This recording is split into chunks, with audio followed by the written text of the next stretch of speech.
One of the key things that we look for in any phone that we buy, regardless of it being an entry-level phone, mid-range or a flagship, is the camera, because we travel a lot and we go about clicking, and that's expectation. And with the Mi4i, that doesn't change. So we tested out the Mi4i's camera and we were pleasantly surprised with a lot of things, and this is the detailed review of the Mi4i camera. This is GK from TechPP.com, and let's see what the camera shootout led us into.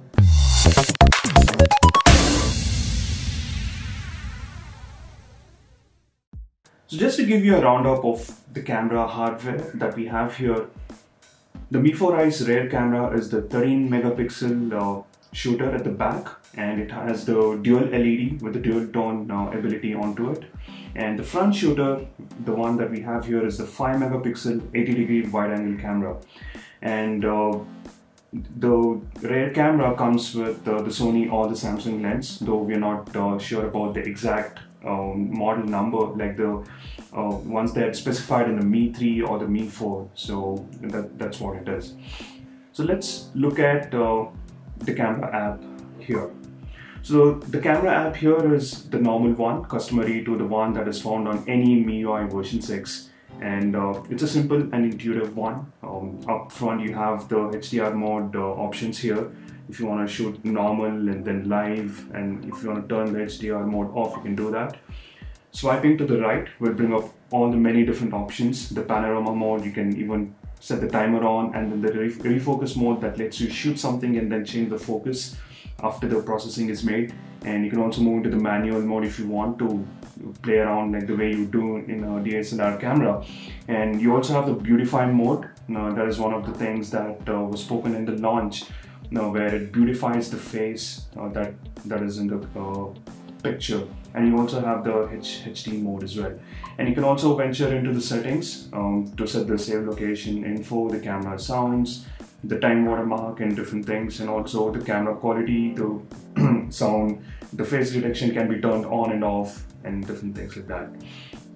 And swiping to the right, there are some default filters that you can use, and these are relative to people's choices, and usually they'll go for the mono or the sepia and things like that.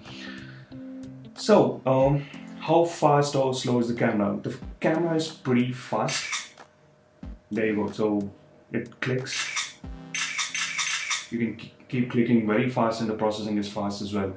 One thing we've observed in the HDR mode is it takes a bit to complete the processing, while it doesn't stop the user from clicking the next picture. So that's a good thing. And you also have the video mode to take the 1080p videos, and you can also take the selfies as well. And at the left here, you can quickly toggle between the flash on, off, and also use it as a torch. If you're shooting some video and you want the light to be constantly turned on, you can turn on the torch as well. So let's show you some of the samples that we've clicked and what we got. One of the problems, rather one of the observations that we had made in the Mi4 was the oversaturation of the colors that the pictures come out to be in. Not so in the case of Mi4i, though there is a bit of oversaturation. It's not so obvious and something that would hit you in the eye. Here we see a picture, something in the daylight, clicked at 7 AM in the morning, and many different colors, and it's really pleasing to the eye. And even if you were to zoom in, there is no drastic pixelation, if you will, and details are retained, and you can see that a lot of details can be read, they're clear, and all the colors can be read clearly as well. So this is one of the pictures, again early in the evening, and this was in the normal mode, and the same was clicked in the HDR mode, though you can't tell much difference because the color was about the same. And I'll show you some of the pictures where you'll be able to figure out.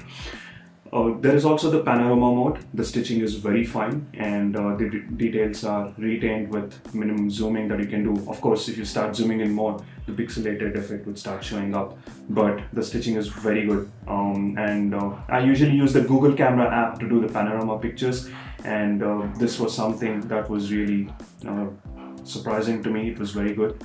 The macro mode, it struggles a bit.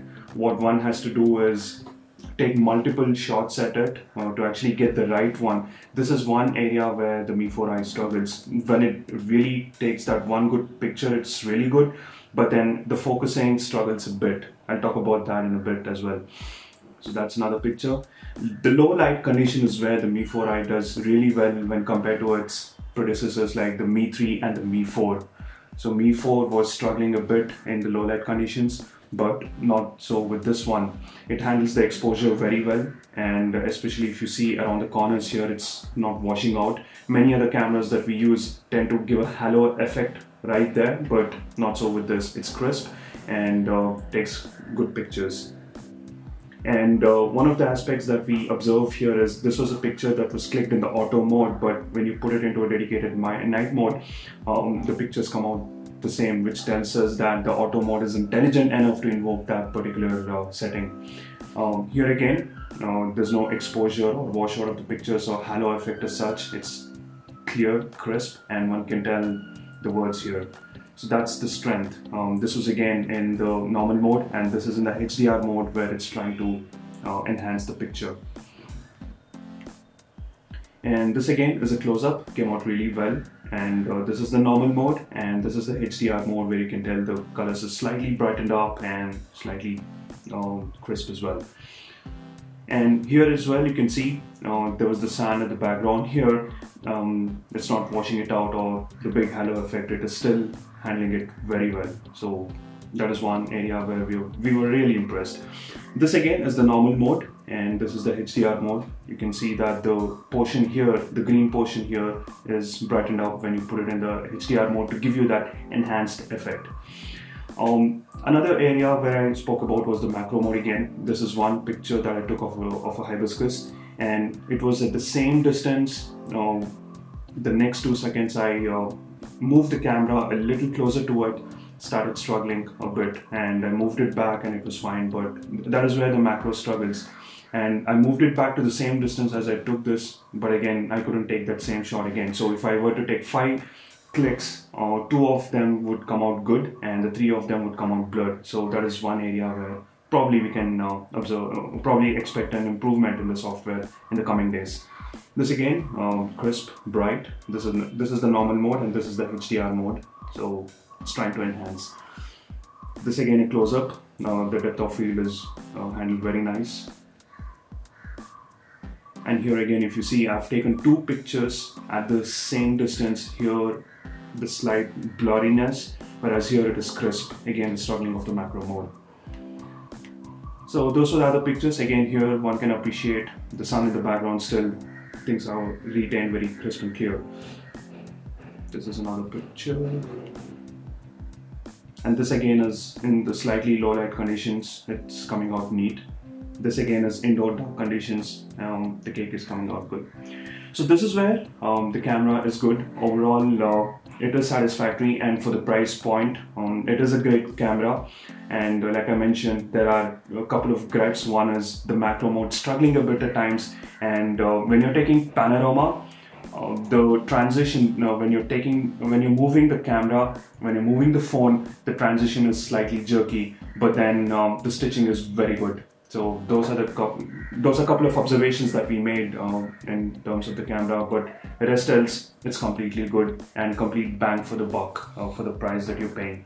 So wrapping this up, great camera with a couple of gripes, but that can be fixed with the software updates. Hopefully we'll get in touch with Xiaomi and try to find out if they can be done indeed. So if we were to rate this camera on a scale of 1 to 10, with 10 being the best, we would rate it somewhere close to 8 and 8, somewhere between 8 and 8.5 for the performance it's given. Hope this video was useful for you and helps you in deciding whether or not to go for this one. Do hit the subscribe button and like button, and do let us know if you have any questions. Until the next one, this is GK from TechPP.com signing off. Bye bye.